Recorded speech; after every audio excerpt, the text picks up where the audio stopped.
share with you out of Genesis chapter 19, verses 22 through 26. And I want to talk about a woman that we don't know her name. By the way, this will be the last no-name person that I'll talk about. We're going to shift gears next week and go in a different direction. But I'm going to say a person's name, and you're going to know exactly who I'm talking about, but you're not going to know her name. Lot. Anybody remember anything about his wife? Oh, come on, y'all got to remember something about her. It's a pillar of salt. That's it. She looked behind, and she turned into a pillar of salt. And quite an interesting story. And so I titled it Lot's Wife, Holding On to What Was. And so I chose her to be the last one that I want to talk about, because I've talked very positive things, and this is positive too.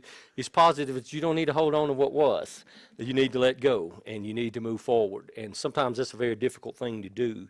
And the story behind that is kind of unique. Let me give you just a little bit of background. You remember that the two angels, it was three people that went to Abraham and told him what they were going to do. People have questioned that and wondered, but it was only two angels that went to Sodom and Gomorrah. So the question is, who was the third one? Well, I'm going to tell you who I believe and will never be convinced any other way, that the third one was Jesus Christ himself. You say, well, he hadn't been born. Let me tell you something. He always was. He is from the beginning and to the end. And he always was. And they, that day, appeared to Abraham, and Abraham saw Jesus in all of his glory. And that is a miraculous thing. It gives me chill bumps thinking about that. And so you know the story, how he negotiated with them. God gives us the opportunity to intervene on behalf of other people sometimes. And when we do that, it doesn't change God's perfect will. His perfect will was that it had reached the sin had reached the epitome point where it was no more. He was going to judge those cities, and he did. But he allowed, in his permissive will, he allowed Abraham to intervene. There's no other reason for him to go to Abraham. Why would Abraham need to know? He knew Abraham's heart and his love for his nephew Lot. And so he went to Abraham and shared with him what was going to happen. And by the way, even with that, Abraham walked it down, but he actually didn't find a quota of people there to lead them out according to what they had agreed on. It was just Lot, his wife, and his daughters, and they moved on from there. And so he honored Abraham in that, and he still accomplished his perfect will by destroying Sodom and Gomorrah. And so that's an interesting thing to think about. But what I want to focus on tonight is what happens when you hold on to what was. And this is a lady that did exactly that. And I'm going to share with you some reasons that some people choose to hold on to what was, but then I want to share with you the hard truth about holding on to the wrong thing, or actually anything for that fact that was. But when you hold on to the wrong things, you dwell in the world and you hold on to the worldly things. There's a price to pay for that. And it says this, and I'm reading out of the New American Standard Bible tonight, and it says, "Hurry, therefore I cannot do anything until you arrive there." Therefore the name of the town was called Zoar. The sun had risen over the earth when Lot came to Zoar. And then the Lord rained on Sodom and Gomorrah brimstone and fire from the Lord out of heaven. And he overthrew the cities and all the valley and the inhabitants of the cities and what grew on the ground. Now notice this verse very closely. But his wife from behind him looked back, and she became a pillar of salt. She ceased to exist that day. Now, this is not something that was a random act. This was something that they had been warned about. If you were to go back just a little bit and look at verse 17, it says this: when they had brought them outside, this is the angels, one said, "Escape for your life." Now listen to that. Escape for your life. He just told them how serious the situation was. If you dwell here, you will perish. is what he's saying. If you dwell here, you will die. I mean, that's as straightforward as it gets. And so he was very straightforward in that, but he went on to say, he added something else to that. He said, do not look behind you. Do not look behind. And he said, and do not stay anywhere in the valley. Escape to the mountains, or you will be swept away. And that was a nice way of saying, if you don't get to the mountains, you're not going to make it. This is going to be serious. And I don't think you understand how serious it is. Why would the angel warn them in such a way? You know, Lot himself was hesitant to leave. Even Lot was hesitant. And the angel finally took them by their hands and said, come on. They led them out of there, both of them. And they were hesitant to leave. And so I think about Lot's wife. She apparently had some influence in that. But it was also their home. I mean, truth is, no matter how bad it was their home.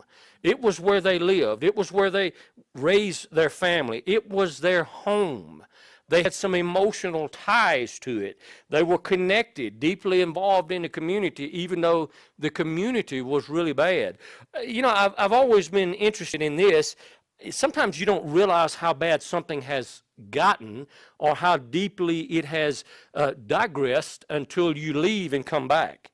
And then you leave and you come back and you think, when did all this happen? But when you're in the middle of it and the changes are consecutive and consistent day in and day out, they're so small and minute, sometimes you don't even notice the changes. But when you leave and come back, you're like, whoa, this is different. I was in Memphis, and there was an area, the Wolf Chase area, and that was once a very nice area, a lot of stores, all sorts of things like that. And I have went back and came to the understanding that that was not or no longer a good place, that it had slipped into complete chaos, and crime rate was just out through the roof. I mean, it was unbelievable. I'm not talking about petty theft crime rate. I'm talking about killing people crime rate.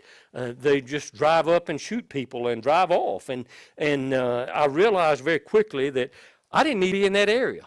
I realized that. My GPS did not know that, but I knew that. I discovered that after my GPS led me there, and they didn't take into calculation how bad the area had become.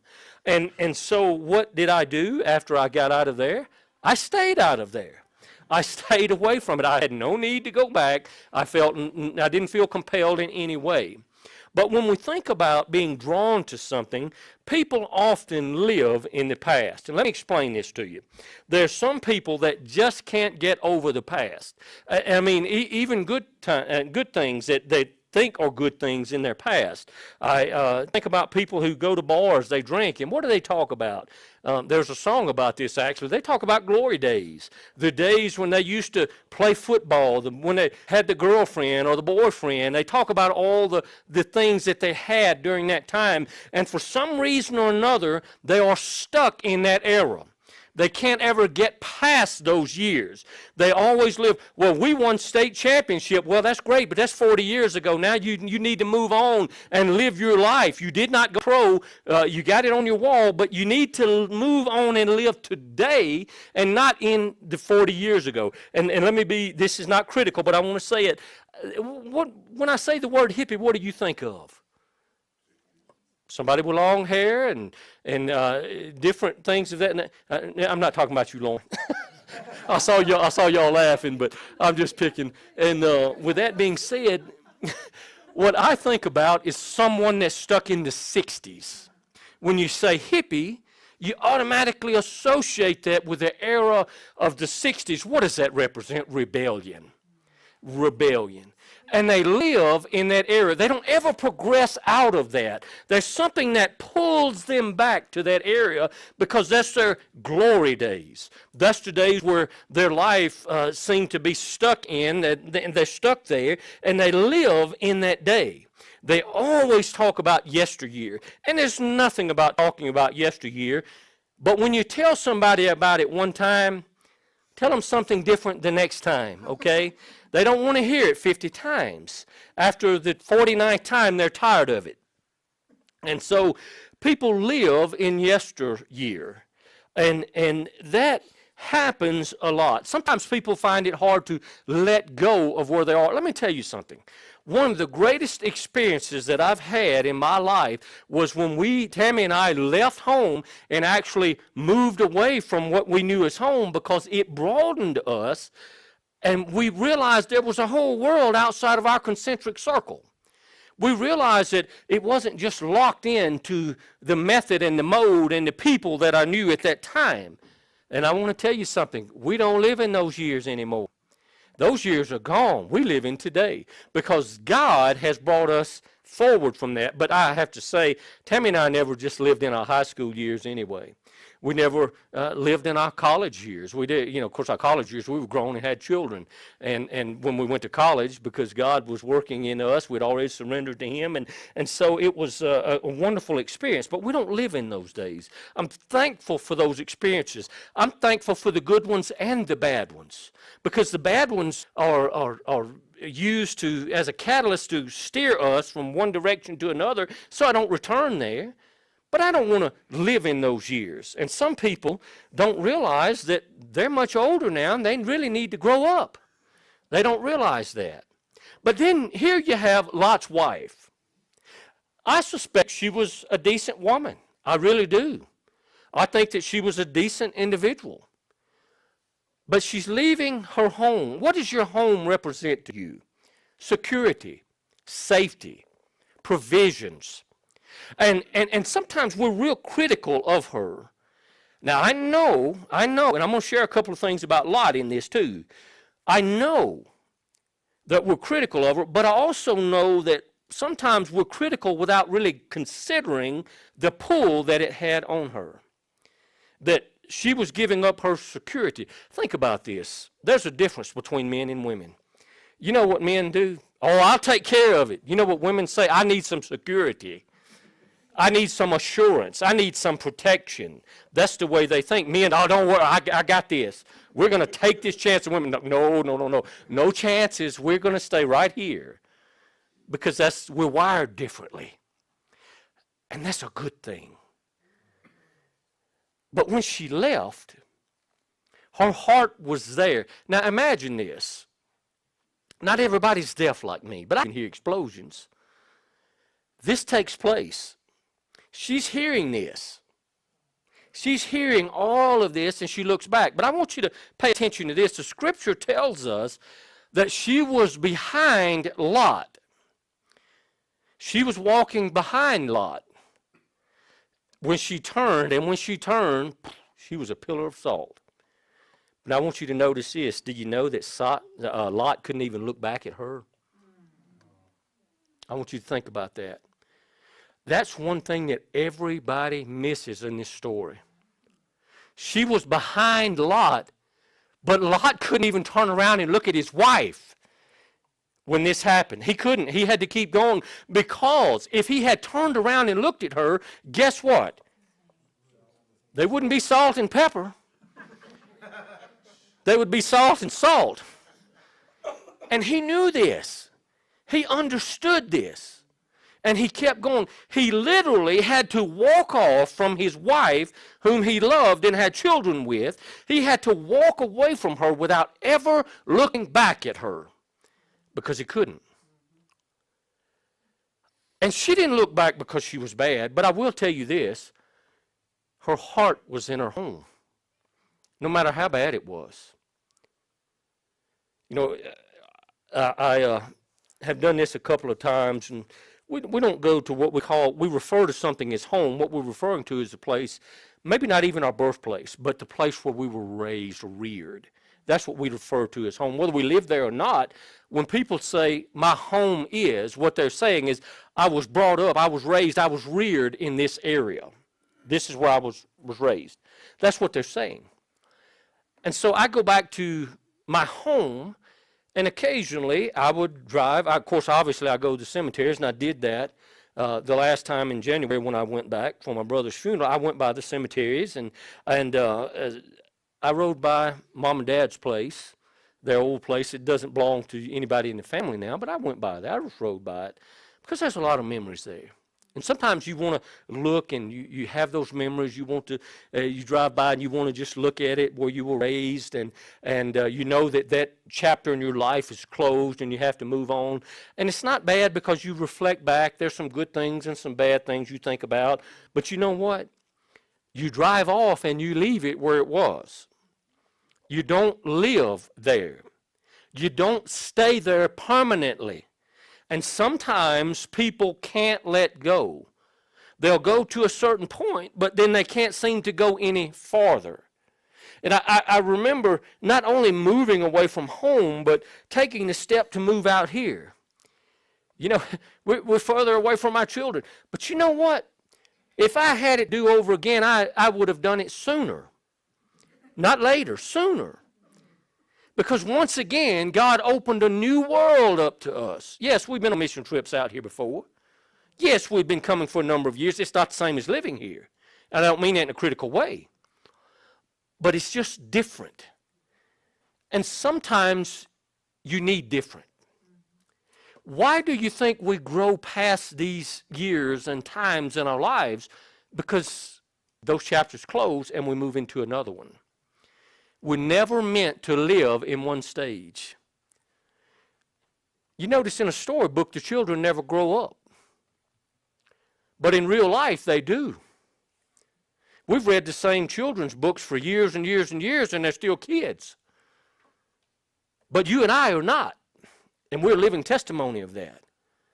And so when she left, there was a pull there. And some have said, and I think rightly so, we need to consider that we can't return to the world, the worldly things. When we leave those worldly things, we can't go back to them. Because when we do, destruction is inevitable. It's going to happen.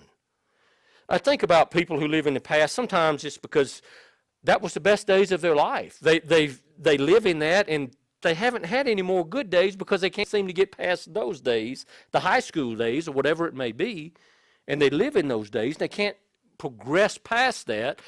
And you know what? If you're not living in today, you're never going to have good experiences if you're always living in yesterday. And I wonder, just wonder, if sometimes people look back and they just wish they could go back to the security and the safety and all the things that they had, and they want to live there and they strive for that. But then sometimes people break loose from the worldly stuff, the problems, the sins, the things that get us in trouble, and they break away. But you know what? We also have to change friends when we do that. Friends weren't their problem. They were all in Sodom and Gomorrah. Their friends were left behind. But you have to change friends, and I tell people that. If you're going to change your life, if you're going to break addictions, you have to change friends. Solomon was the wisest man that ever lived, and he said this, that if you associate with the wise, you'll become wise, but if you associate with fools, you'll be destroyed. So if you go back to that, guess what? You're going to wind up where you started, in a bad situation. But unfortunately for her, she didn't heed the warning. I suspect she was very emotional on the journey. I suspect that. I'm not going to say she was wrong. Imagine someone tells you got to leave your home. You take what's on your back and what you can carry in your hands, and you don't look back. You're going to have to start your life over somewhere else. I mean, everything's gone. But not quite at this point. It's starting to leave, and she looks back. Boom, she's gone. I can only imagine the thoughts going through her head, but then consider Lot. As I've told you, she was behind him, so he couldn't even look back at her. And think about what the last memory of her Lot had. The last vision, that last eyesight that he laid on her. Think about what that was. When they were walking out, when they were leaving, this is opinion, But the last time he saw her was leaving the city with him when the angels led him out, because they couldn't look back from that point on. And they said, don't even stay in the valley. Get to the mountains, because you will be consumed by what's about to happen. If we choose to live in the past, if we choose to hold on to the past, I assure you that no good will come out of it. Some people live in the past for other reasons than the glory days. Sometimes they live in the past because of hurt and pain. Sometimes they live there and can't let go of things that happened to them when they were children, when they were young adults, or maybe something happened in their early life when they got married. There's all sorts of things that happened. And maybe something happened to one of their children. They can't seem to move past it. And I'm not telling you to get over it. I'm saying it is a part of you, but don't live there. You won't ever forget your loved ones, but don't live in the agony and pain. Move on. And some people choose to do that. Some people, when they lose a loved one, they go home, they lock themselves in the house, and they divorce themselves from society, and they become hermits, and they're hurting themselves in doing that. They're robbing themselves of life. How do you move on when a spouse dies? Well, the truth is, I don't know. I don't know. Other than keep your focus on God. Look ahead and not behind. That's important. All Lot's wife had to do was keep her eyes on Lot, because the angels were there. Lot was ahead of her. All she had to do was follow Lot. That's it. And I'm not going to say she messed it up, but she was following Lot. You don't know where to go? Look at Lot. He's right here. Just walk with him. But she was pulled by the situation at hand. She was pulled by what was tugging on her heart. I can't even begin to fathom what that's like for her or for Lot. You've had children with this lady. You're married to her. She's your wife. You love her. She dies and you can't even look at her. You just have to keep walking. Keep on moving. Can you imagine what that was like? This lady with no name reminds us of this. Look ahead of you, not behind you. When you live behind you, you will never experience what God has for you today. Never. Under any circumstance. You won't. Because you'll never see it, because you're going to be blind to the things of today, the things the Spirit's doing. But you're going to be living in the past. How do you get past the hurt and pain? You have to reconcile it. You have to resolve it. You and you alone have to make up your mind that it will no longer control your life. Nobody can do that for you. I don't care how much counseling you go to, it's not going to fix the problem until you're ready to move on. It makes no difference.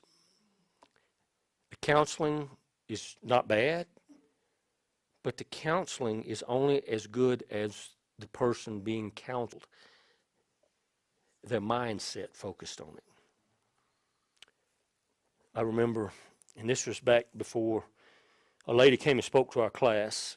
We were talking about death and dying, and she came and spoke to our class. We were in a psychology class. And she had had an abortion as a young lady before abortion was legal at that time. And she got saved later, and it ate at her. She had children, but it just ate at her to the point that she just couldn't deal with it. She went from one counselor to another. And she was at a secular counselor. I never recommend secular counselors, but she was at a secular counselor. And this is what she told our class. She said, I just couldn't deal with the agony and pain. And I went and told my counselor. She said, her counselor just threw up her hands and said, I don't know how to help you. You need to go down to the second floor and join the belly dancing classes. Like, excuse me? What is belly dancing going to do? How's that? I'm not even going to try to guess that one. But she said she didn't join the belly dancing classes, but she got saved afterward and realized that her peace and deliverance was in Jesus, not what the secular counselor said. And she learned how to live in today regardless of what the past held in her life. There's a lot of things in our lives that we're not proud of. Don't live there. Don't live there. Move on. Don't dwell there. And you say, well, I made a mistake. Maybe. I'm not justifying your mistakes. You show me a person outside of Jesus that hadn't made a mistake. And if you can show me one, I'm going to tell you something's wrong. Because Jesus is the only one that's perfect. We're going to mess up. Don't live there. Don't dwell there. Don't get stuck in that day. Don't hold on to what once was. Don't hold on to those things. Let go and reach forward, looking at Jesus as the author and finisher of our faith. Look at him. It's sad to me that this woman who has no name that we know of is known for one thing: becoming a pillar of salt. I'm going to close in just a second, but I'm going to share this with you. I've said a lot about her personally. Consider this: she was a human being, a living, breathing human being. She had feelings. She cried. She laughed. She hurt when she cut herself, or when she was pinched or would fall. That hurt. Just like you and me. She had feelings. If negative words and things like that were used toward her, she had feelings. And we only think of her as an object, a pillar of salt. But she represents so much more than that. She represents humanity in its fallen state, always holding on to what once was. Because she had feelings and emotions. And when we think with our emotions, when we let our emotions guide us, when our emotions determine our thoughts and our feelings and our reactions to everything, you're going to be a miserable individual because your feelings are always going to be hurt. Just be careful. Don't live in the past. I'm not telling you to forget everything about the past. Yes, we ought to reflect from time to time. But reflect in this way: this is what God delivered me from. This is what God did for me. This is how Jesus transformed my life. This is how he opened my mind to understand things that I couldn't understand before. This is how he changed my view and helped pry my fingers off of once was and move forward. Think of it in that way, a positive way. I'm glad that Tammy and I didn't raise our children where we were raised. I'm glad that our children, even the good and the bad, experience ministry from a different perspective. I'm glad that we and our children lived in different areas and experienced different things that broaden our way of thinking and understanding. But there's one thing I discovered: whether you're in the East or the West, people are people. People are people. People hurt and they need hope. And Jesus is that hope. Let's pray together. Father, I want to thank you for allowing me to share this tonight. I know that maybe perhaps none of us here needed to hear it, but I suspect that at least one of us did. And whomever it may be, whoever will hear it as it's put online, I pray, Father, that it will have an impact on their lives.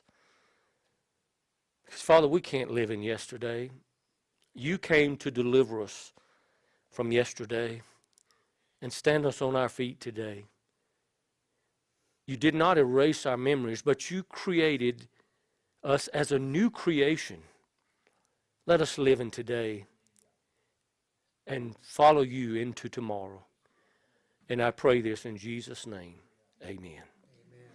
Remember, the Lord loves you. I love you. And we will have breakfast in the morning, men and women. Come and join us. And it'll be a great time of fellowship. And know that the Lord loves you with a sacrificial love. Don't forget that.